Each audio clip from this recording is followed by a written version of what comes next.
and welcome back to Arlene Knits and Sews. In today's tutorial, I'm going to teach you the typewriter method, which we briefly discussed at the end of my last tutorial. It is a technique that I came up with before I knew how to do the stockinette stitch. Stockinette is the stitch here, so it's when all of the neat knit stitches are facing forward, and then that on the back is called garter. Actually, this is called pull. The combination of the two when they are in succession is called garter. But yeah, so I'd figured out that knitting in the round would create this cool stockinette pattern, but I didn't know how to do that consecutively on straight needles yet. So I figured that if I'm knitting constantly in the same direction, I would get this pattern. And I sort of derived or came up with this plan to knit constantly in the same direction, but then take, say, 3 balls of wool like we will now. So we'd knit the one, knit the other one, knit the third one, and then knit all 3 of them back to the beginning again. And what would happen was I would get this sort of ridge. So it would be like stockinette stitch and then a ridge, and then stockinette stitch and a ridge, and it created this really cool texture and pattern. And if you did it with multiple colors like I'm going to do, it created this really cool color palette as well. So I'm going to teach you how to do that now. Grab yourself a pair of round needles. We're not going to be knitting in the round, but we will at some point. But this is mostly because we're going to make another jumper, and we're going to need quite a lot of space on the needles. So a pair of straight needles will be too small, so we're going to use round needles. And grab yourself 3 balls of wool in probably the 300-gram pack, which is this big. You won't be using all of this, but you just don't want to run out. So a pack like this, preferably in 3, or you can grab yourself 2 of the same color times 3. So it would be either 6 100-gram balls of wool, or you can grab 3 like this. I'm going to go with these, and we're going to go for some girly, warm spring summer colors. Colors I've picked out are a peach, a muted purple, and a baby pink. And what you're going to do is you're going to find the beginning of all 3 of those balls of wool, and you're going to line them up just like that, and then treating them currently as one line of wool, we're going to create a slip knot, and then we're going to pop that on the needles. Slide to adjust, and I'm going to cast on 65 stitches now, using all of the colors simultaneously for the first line as I'm casting on.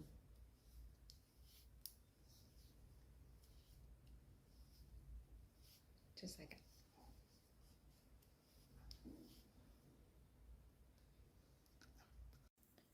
When you have cast on all of your stitches, what you're going to do next is pull out the first stitch firstly so you can get in there, because these are going to be very thick now. I will also mention quickly that when you're working with multiple balls of wool simultaneously, your threads can get very tangled, and managing your balls can be a bit of a challenge. So what I do is I keep them in a bag, but to be honest with you, if you had like a washing basket, that would be even better, so that they can just bounce around in there and not get tangled up. But this works fine for me for now. Oh, so we pull out the first stitch, put your needle in there, and then you're going to grab now just one line, and you're going to knit with that one line only. Looks like that line's going to be pink.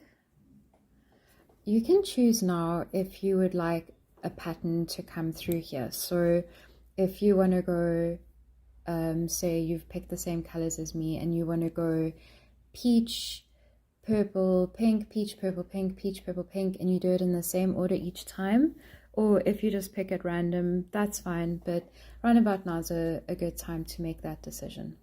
I'm going to go with pink first because that was the one that came up first, and I'm going to stick with that order from this moment onward. So now we're just going to knit with only the pink wool all the way through to the end.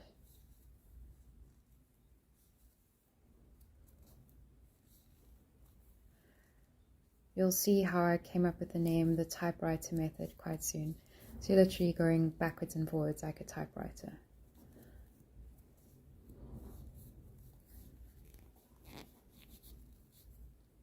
The first line will be a little bit tight, but that's okay.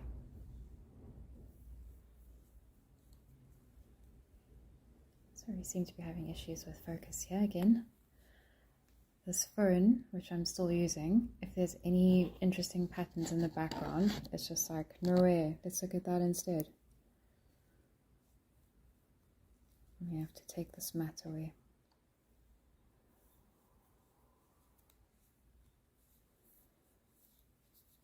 Okay, so we're just going to knit with the pink wool now until we get to the end. Okay, I've just gotten to the end with the pink. I'm sorry about bad lighting. It is load shedding here in South Africa. My fellow South Africans, you'll know what I'm on about. If you're not South African, load shedding is the government's way of, I'm not even going to get into it. We have no electricity. Long political stories. Okay, so another reason why we're doing this on the round needles is because when we get to the end of this line, what we're literally going to do is this. I'm going to now take the knitting and I'm going to pull it back to the other side of the needle over here, push it all the way through, and now we're going to pick up the next line of wool, and it's going to be peach, and now I'm only going to knit the peach like this.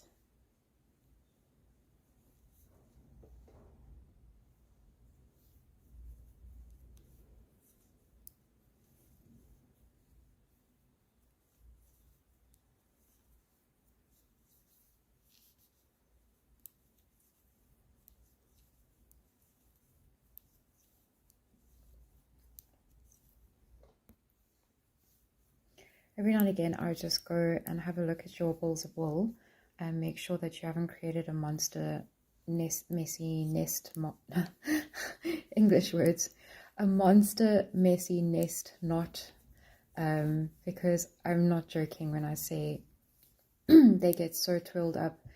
At one point, I tried doing this with like 8 balls of wool. I called that the spider method, and I literally had to sit in the middle of the living room, on the floor with the balls spread out all around me in a circle. It looked like I was doing witchcraft. It looked really weird. And that was the only way that I could keep control over the balls, because they were all getting so knotted and messy and nesty, and yeah, it was a nightmare. So I sort of realized that the best number of balls to use for this cool technique is 3.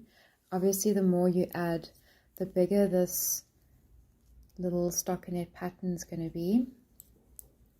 But then at the same time, the bigger this ridge is going to be too, because you have to still knit them all the way back again.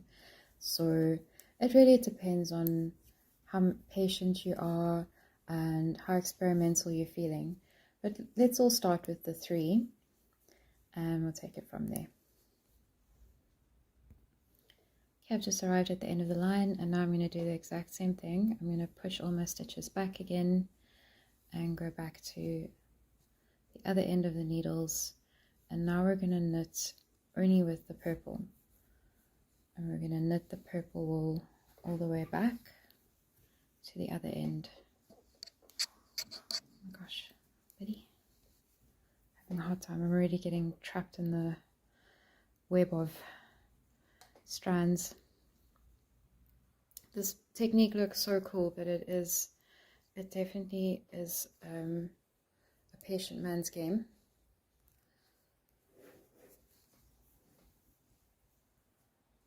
Okay.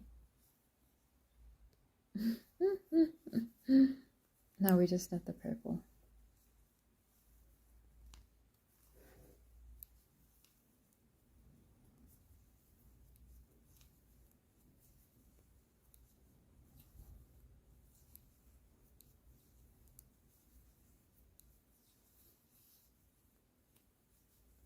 And you can see it's creating this cool pattern here, which I really, really like.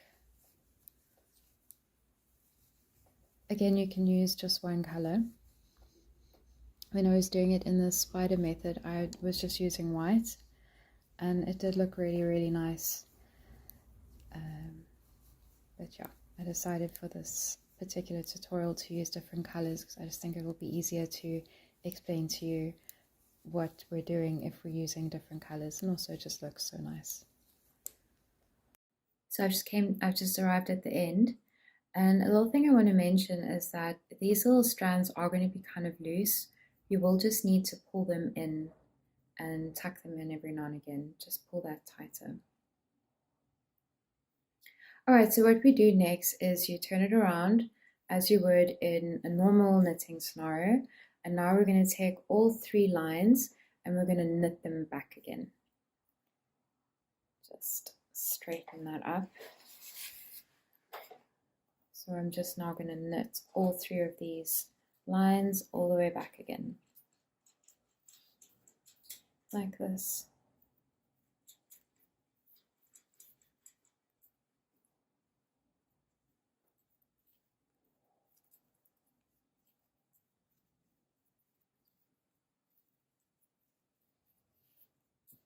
You can see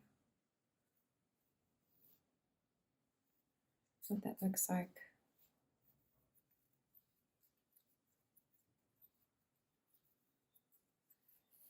I actually really like this color combination. I wasn't sure about it at first because I don't really wear a lot of purple.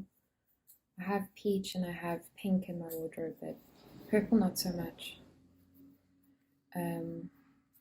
But looking at these colors together, just they're so warm and happy, and it's making me happy. Anyway, yeah, so I'll show you what we do when we get to the end now. Okay, we're about to get to the end, and I'm going to stick with the color pattern from the first line, first row. I'm going to stick in that order. So what we're going to do next is we're going to turn around, and now we're going to grab the pink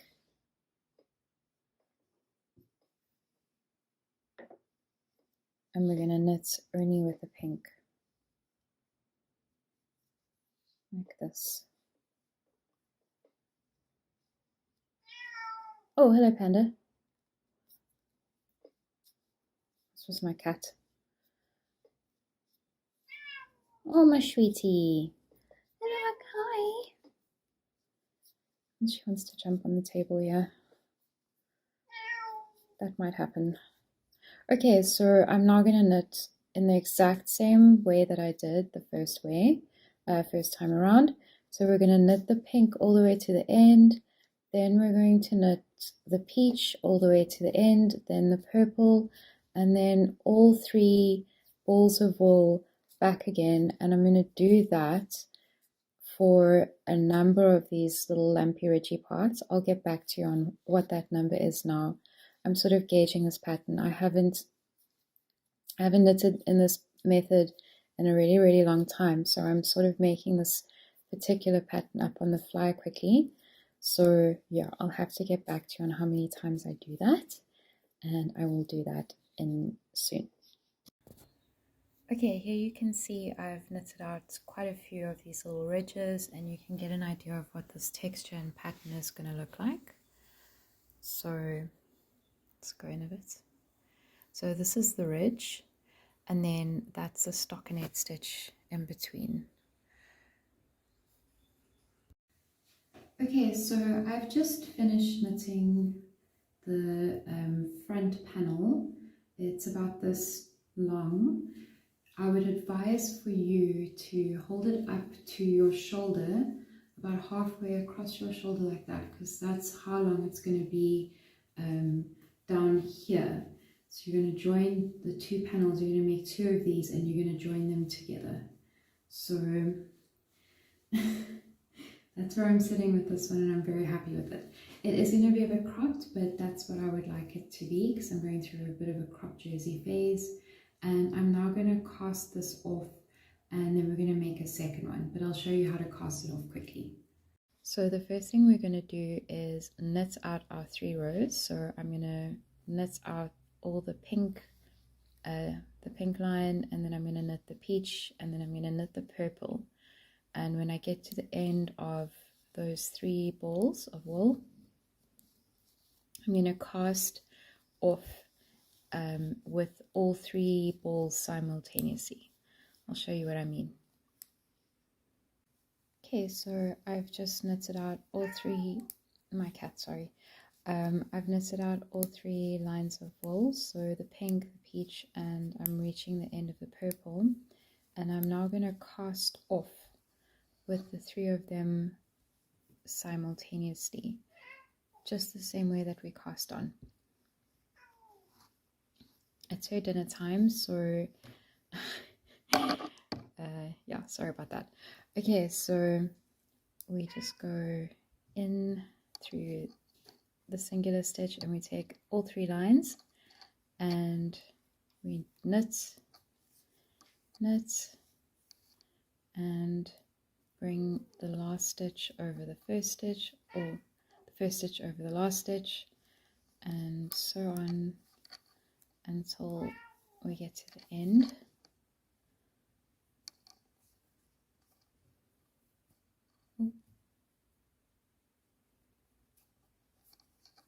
Just like that.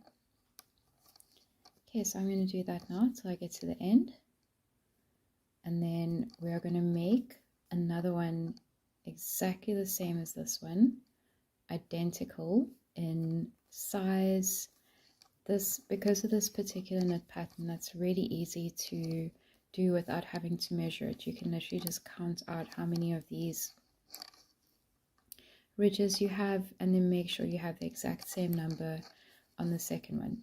And we're going to make 2, and then I'll show you what to do when you have 2 of these.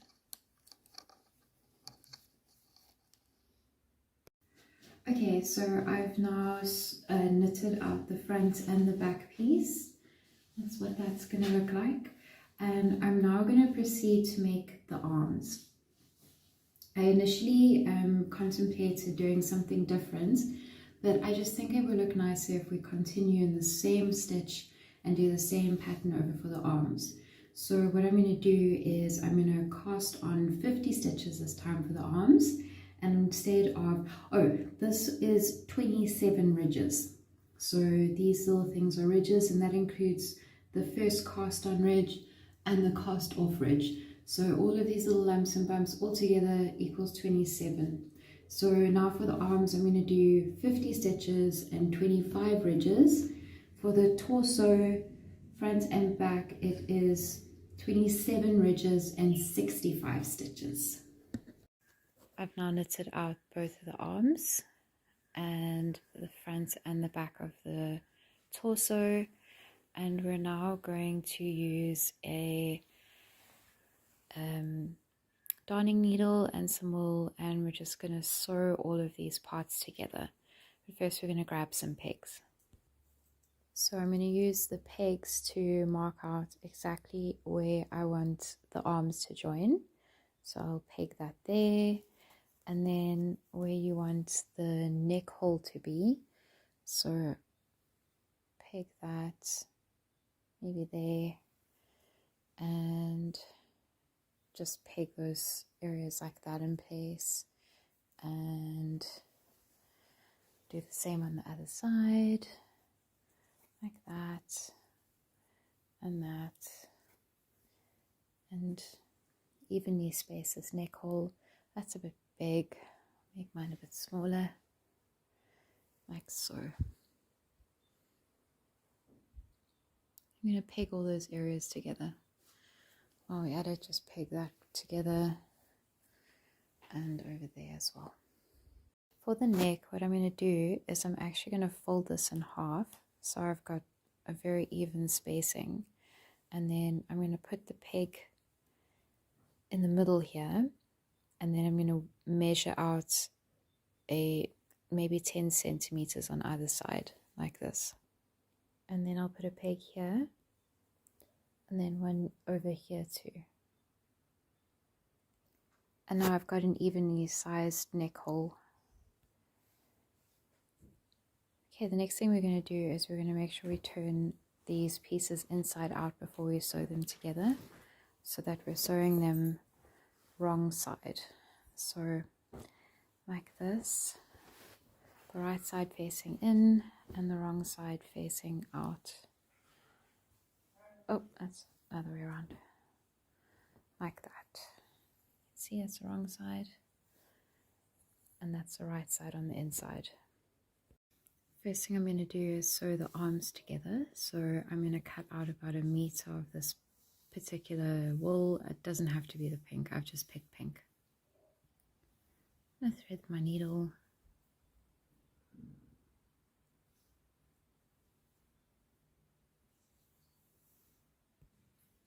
Go in from the opposite end to the one with the loose strands, and I'm going to attach those loose strands to the end of this working yarn that I'm using.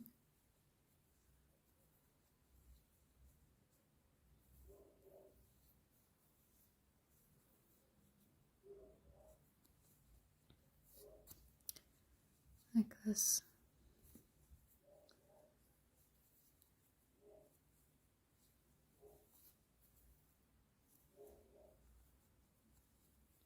And I'm then just going to sew all the way along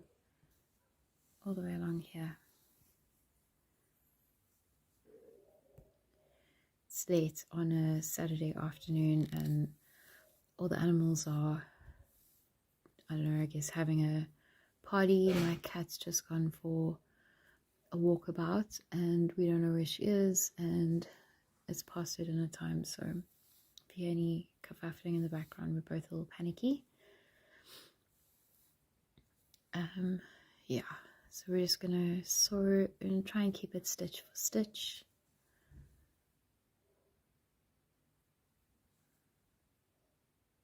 And that's kind of hard with this particular knitting style technique.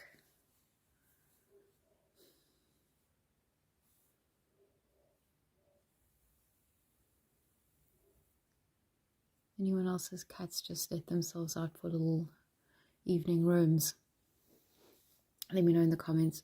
Where we live, they are caracals, so we tend to get a little bit more panicky near sunsets, definitely after sunset. We don't like her to roam around at night. Yeah, it's just not safe for her, fortunately. We live in a biosphere, the biosphere of Betty's Bay.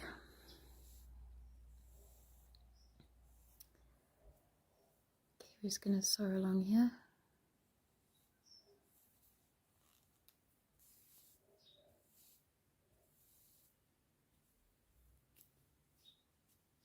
When you get to the end of the line, you can just,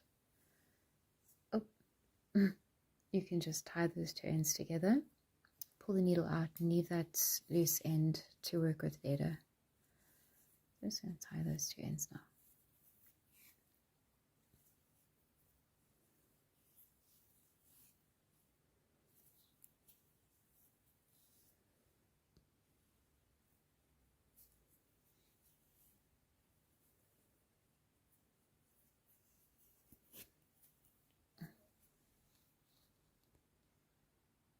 So I filmed this whole thing and I have to delete it and refilm it because audio is terrible and my eyes were so swollen because we only found our cat at like 10 o'clock last night and I thought she was dead and I'd been crying the whole night. So what I wanted to say was, so we would have sewn these arms together, and then what you're going to do is you're going to lay it out with this piece still open, and you're going to sew from this end around to that end.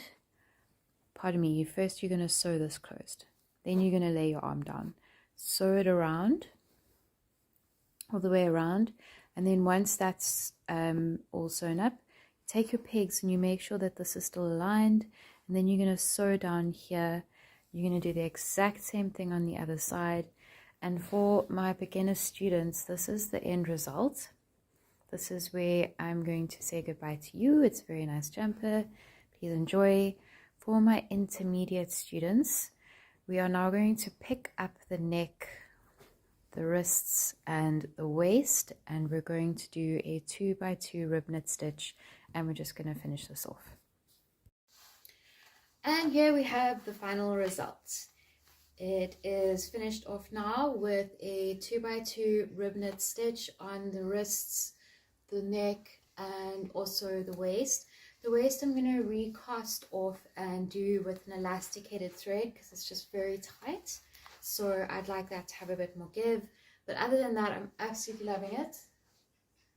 I'm not gonna lie, I wasn't expecting it to radiate this much 80s energy, but I'm not mad about it. I quite like it.